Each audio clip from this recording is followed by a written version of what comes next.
Hi, everyone. Judge Andrew Napolitano here for Judging Freedom. Today is Friday, November 21st, 2025. It's the end of the day, the end of the week, the end of a very hectic week, the most hectic for which was for Larry Johnson with all of us traveling. But here we are, the Intelligence Community Roundtable with Ray McGovern and Larry Johnson. Larry, I would imagine you're not on very much sleep, but thank you for joining us. Ray, of course, thank you for being here as well. Double duty for both of you. The news of the hour and the news of the day, of course, is the tentative 28-point plan agreement between the United States and Russia, which has already pretty much been rejected by Ukraine. We have President Putin on this, and we have President Zelensky on it. But first, Larry, I want you to give us big picture. You managed to write about this, I think, when you were somewhere over the Atlantic, because I read it before you landed. But big picture, your take on the 28-point plan, apparently arranged by Steve Witkoff and his crew rather than the American Secretary of State. Yeah, this is an American draft. The good news is it opens a way for Russia and the United States to continue talking. The issue it is when you go through the draft, it's sort of it's I'll call it amateur hour. A lot of it intermingles things that really have nothing to do with a peace agreement in Ukraine, such as, hey, let's renew START 2. Now, I think renewing START 2 is a great idea, but that's a whole nother discussion. That said, it's still the assumptions reflected in this 28-page document, assuming the one that's been published, and I put it, it's put out at sonar21.com, is clearly written strictly from the U.S. point of view. It has shown some movement towards what Russia's demands are, but Russia hasn't relented on its demands. And as of 36 hours ago, when Pepe Escobar and I, along with Alexander Kazakov, and you were talking to Maria Zakharova, she told you that, hey, we haven't seen any such document. Right, now right. Now, she told me that just as you said 36 hours ago, and then suddenly this thing appeared in the Financial Times. Well, then about 3 hours ago, President Putin said, yeah, we've received the document. It's a nice framework for discussion. It's a nice place to begin.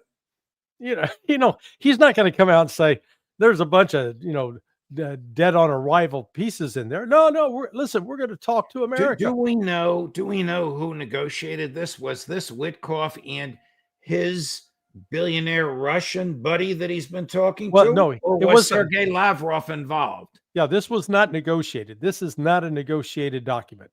This is a U.S. draft that was prepared by Witkoff with inputs apparently from J.D. Vance, maybe from Marco Rubio,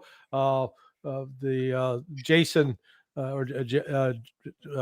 Trump's son-in-law. His name escapes me. Jared Kushner. Oh, Jared Kushner. Yes. Jared Kushner is an expert on Russia now, as well as Gaza real estate. Well, that's the investment deals that are described in there make, hey, yeah, this is an ideal thing. So, this is, and as Putin acknowledged, he says, hey, it's a framework for discussion, and that's how Russia's going to treat it. Now, meanwhile, Putin also said we're going to accomplish our military objectives, because he recognizes that the talks to negotiate this, they're going to be months. I'd say 6 months minimum. And during that entire period, Russia may very well finish destroying the Ukrainian army. But it is to keep the lines of communication open between Washington and Moscow. Ray, I know you are happy because you've been pushing for this since day one, that the lines of communication are open, not over, open. But your take on what the Financial Times published and what we all assume is the American 28-point plan. Well, actually, it was the Ukrainian legislator, Goncharov, who published it. And it is real. And I spent the afternoon while Larry was recuperating, I'm sure, from his arduous trip, reviewing what other commentators are saying about it. And then finally, Putin spoke out. And what he said was, this is a continuation of what we were committed to in the Alaska process. Whoa, Now, please remember, the Alaska understandings included a commitment from Trump not to let Zelensky sabotage the way forward. And ever since August 15th, that's precisely what Zelensky, with the help of those 7 dwarfs that assembled in the White House just days after the Alaska summit, what they have been doing. Now, what's changed? The Russian onslaught in Ukraine has shown to be inexorable. They've broken through. It's all over from a battlefield point of view. What else? Oh, there's been a corruption scandal that I believe the U.S. is right behind disclosing. All these people very, very close to Zelensky, and perhaps as Zelensky himself. So it's a ripe time for Witkoff and Dmitriev to come together with not a plan, not a proposal, a working paper, okay, that has key provisions in it, but it's all over the place. It's inconsistent, it's contradictory. It's a draft, okay? So people have been attacking it as a proposal. The big thing is that Putin said, yeah, this is what we've been waiting for. This is a basis. What did he say exactly? The U.S. plan for resolving the conflict in Ukraine. He calls it a plan. It's really a working paper. Is an updated version of the proposal developed following the meeting of U.S. President Donald Trump in Alaska with President Putin. So this gives us something to chew on here. They're going to talk about it, and meanwhile, Zelensky has said, "Well, I talked to Keir Starmer, and that didn't really help very much." So please, Ukrainians, realize that we are under great pressure, and I'm going to have to be very careful not to alienate our major sponsor, the United States, and we have to listen to what President Trump says. So the die is cast, big deal. Situation on the ground has changed in a way that can't be denied. The corruption scandal is going to really hurt Zelensky. Putin is really, really very, very sharp in criticizing Zelensky again just yesterday about not being a legal president of the Ukraine. Zelensky's on his back feet. It's going to be very interesting how this evolves. But this today became real enough when Putin says, "Yep, we're going to go with this proposal or a plan," he says, where it's really just a working paper worked out by Witkoff and Dmitriev, not Lavrov, but they're all together on this thing. This was the other part of the plan. Not Lavrov and probably not Rubio. I'm reminded, Larry and Ray, of that famous one-liner from LBJ. I'm loath to quote him, but I think he was right here. There's 2 things you never want to watch as they're being made: sausage and legislation. Right, This is in the second category because it is a working paper.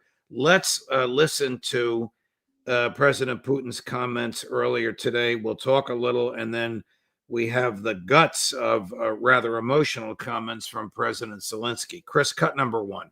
However, we see that after the negotiations in Alaska, there was a certain pause on the American side. And we know that this is connected to Ukraine's de facto rejection of the peace settlement plan proposed by President Trump. I believe that is precisely why a new version appeared, essentially a modernized plan now consisting of 28 points. We have this text. We received it through the existing channels of communication with the American administration. I believe that it too could serve as the basis for a final peace settlement.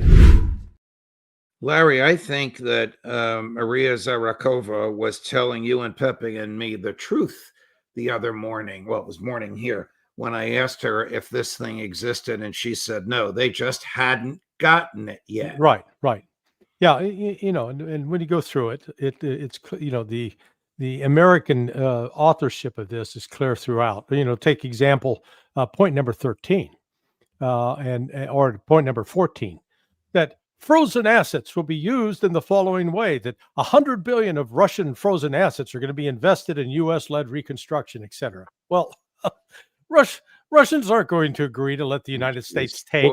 But you forgot to say $100 billion will go to the Kushner Development Company for reconstruction of Yeah. Ukraine. Yeah. No, I mean, you get that. Or the really funny one is that Russia's going to be invited to return to the G8. You know what? That's like saying that you've got this championship baseball player, let's say Babe Ruth, and you're going to Babe Ruth and said, "Hey, we're going to invite you to go back to the minor leagues." Right. Yeah. Right. What Russia with BRICS right now, they're outperforming the G7 on every measure. Absolutely. So I mean, it's stuff like that. But as Putin said, hey, we got a framework for discussion. We're going to sit down and talk. And this, reportedly, Trump has given Zelensky a deadline to sign on by next Thursday, by Thanksgiving. But the kinds of issues in here that would have to be discussed and negotiated over, I think 6 months at a minimum.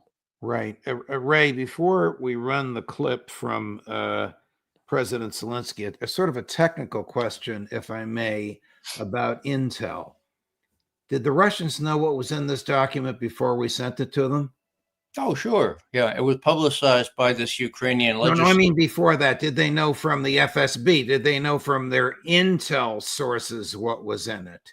They knew from Dmitriev, who co-authored the damn thing. In other words, Dmitriev and Witkoff were the co-authors of this thing. So it's not quite right to say it's an American draft. There are lots of things in that 28 points, which I pointed out before, are sort of contradictory and inconsistent.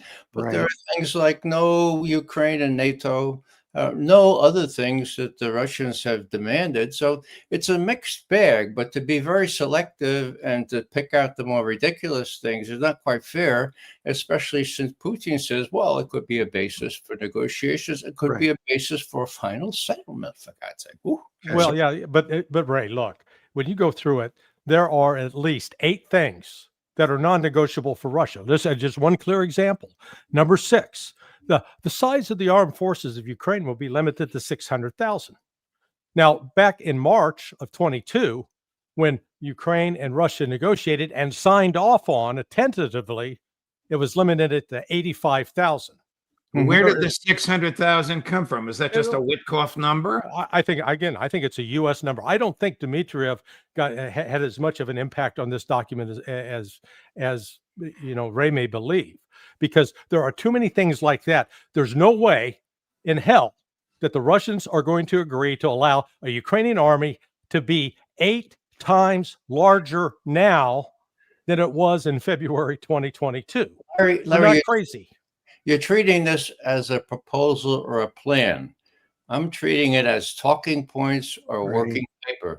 It's for negotiation. That's what it's for. So you start at 600,000, and then you get down to 400,000. No, you don't. You don't get down to 4. You start at 85,000, where the Russians had agreed with Ukraine in March of 2022. Particularly with the success that Russia's had on the battlefield since then, they don't up the number. That's what kind of shape is the Ukraine military in now? Are they on their last legs? They're, according to the latest estimates by the United States, Russia's recruiting 17,000 new soldiers a month. They're losing 40,000 a month in casualties, killed and wounded. And depending upon whether you want to believe the Atlantic Council. No, wait, you're confusing me. Russia's recruiting how many? And Ukraine is losing how many? Ukraine is recruiting 17,000 new soldiers a month. Right. And Ukraine is losing 40,000 killed and wounded. And if you believe the Atlantic Council, there are 20,000 desertions a month. And if you believe the Institute for the Study of War, again, another pro-Ukrainian source, they're having 40,000 desertions. Well, do the math. Yeah. So 43 at a minimum, they're losing a net of 43,000 a month that are not replaceable. All right. Here's President Zelensky. It's rather emotional, and he tries to be histrionic, but here he is today. Cut number 4. Ukrainians, men and women, In the life of every nation, there comes a moment when everyone needs to speak honestly, calmly, without speculation, rumors, gossip, or anything unnecessary. Just as things are, just as I always try to speak with you. Right now is one of the most difficult moments in our history. Right now, the pressure on Ukraine is one of the hardest. At this moment, Ukraine may face a very difficult choice, either the loss of dignity or the risk of losing a key partner. Either a complicated 28 points or an extremely harsh winter, the hardest one, and further risks. A life without freedom, without dignity, without justice. And we are expected to trust someone who has already attacked twice. We do not make loud statements. We will calmly continue to work with America and all our partners. There will be a constructive search for solutions with our main partner.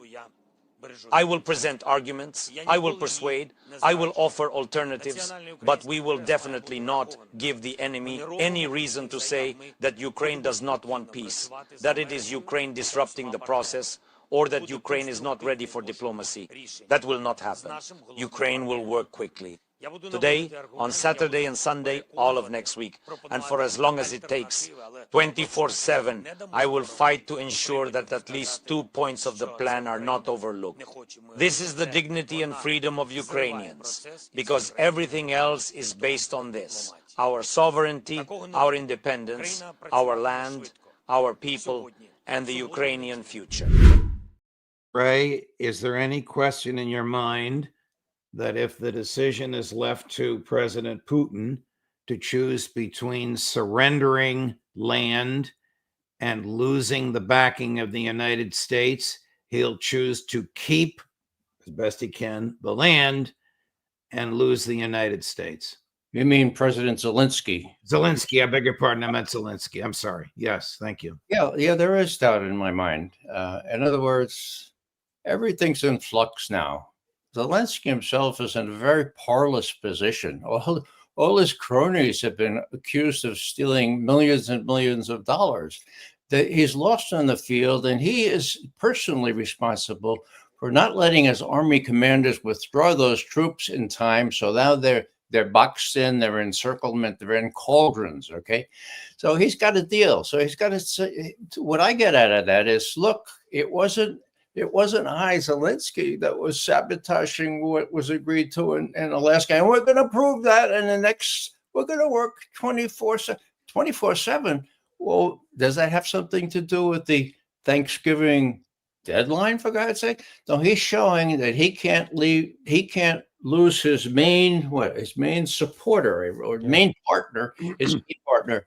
And to do that, he's got a deal. And he deals with a very weak hand.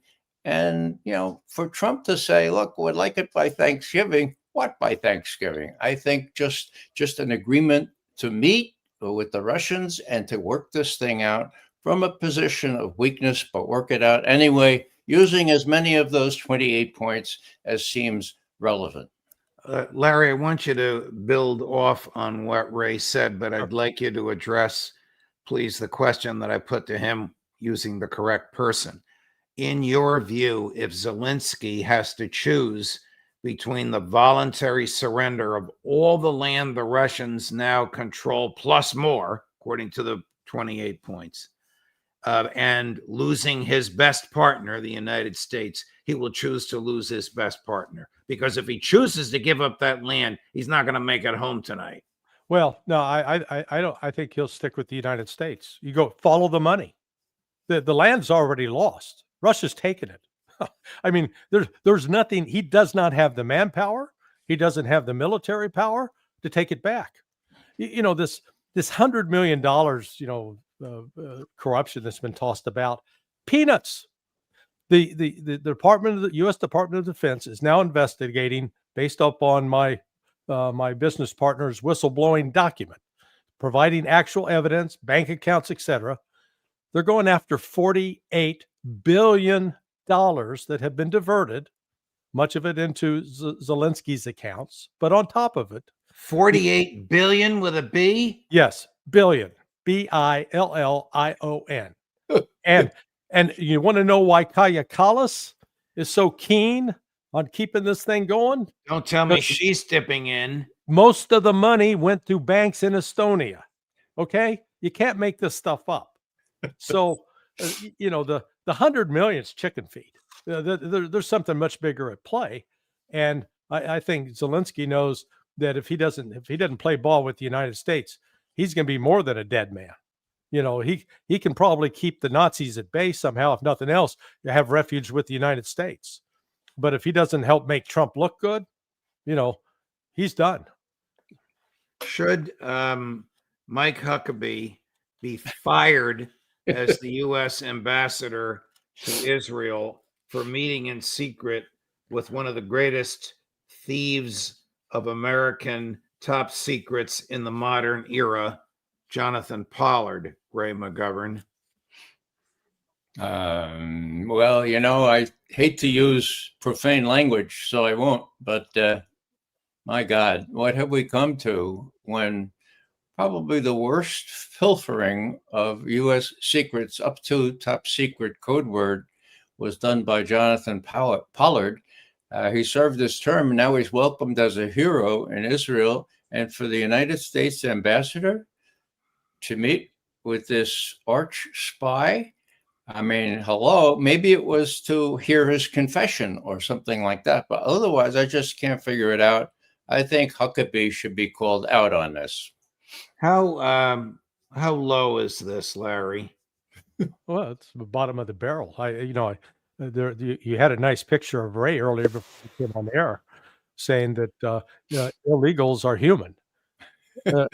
Well, I think we could make an exception in Huckabee's case. Okay, this consort. Well, what it shows is Mike Huckabee is supposed to be loyal first and foremost to America, and what he's demonstrated is that his loyalty is first and foremost to the Zionist state of Israel, and that America comes second. And that's the problem plaguing the Trump's MAGA coalition right now. Split. It's not split down the middle. I think it's split in a way that at least 60, 70% are angry with Trump over this Israel first nonsense. And having Jonathan Pollard in this position is just one more example. I mean, he called it not only was his information passed to Israel, but at the time, it was also, my understanding, passed to other governments. Wow. So he did genuine damage to U.S. national security. And here's Mike Huckabee consorting with him, just reminding us, Mike Huckabee doesn't give a hoot about the United States. He cares only about the Zionists. While the world is focused on the 28-point plan and what's going to happen next in Ukraine, the United States has amassed, Ray McGovern, 18,000 troops, Army and Marines, in Puerto Rico. Is the president planning a land invasion? These are infantry, a land invasion of Venezuela. If he is, Judge, that's crazy. It would be Vietnam point 2 for Trump. Not only that, but the pretext is not even as good as weapons of mass destruction to invade another country. The precedent that Trump would set him not only versus Venezuela, but Colombia and other nations. And the idea is that Rubio just wants to do this, and Cuba comes next, and some of the others.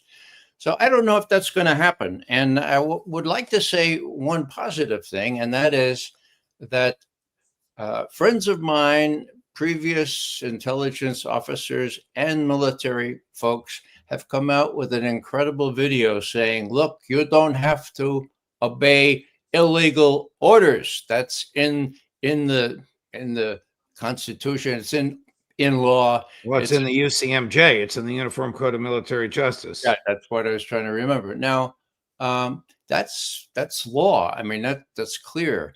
They've taken a lot of heat, but my friends and Veterans for Peace are issuing a big statement, and we're going to do some action now. And I would refer anybody else who has sworn an oath to the Constitution of the United States, particularly military veterans, to look at the Military Law Task Force website or Veterans for Peace Task Force, because these people have stuck their necks out, need all the support we can give them. That's my advice. That's how I feel about it. You don't have to obey an illegal order. Larry, back to the 18,000 Marines, because you know Venezuela certainly better than I do, and perhaps better than Ray does, and probably better than almost all Americans do. What will happen to 18,000 Marines and soldiers, Army infantry, if they land on the beaches of Venezuela? Well, let's put it in perspective.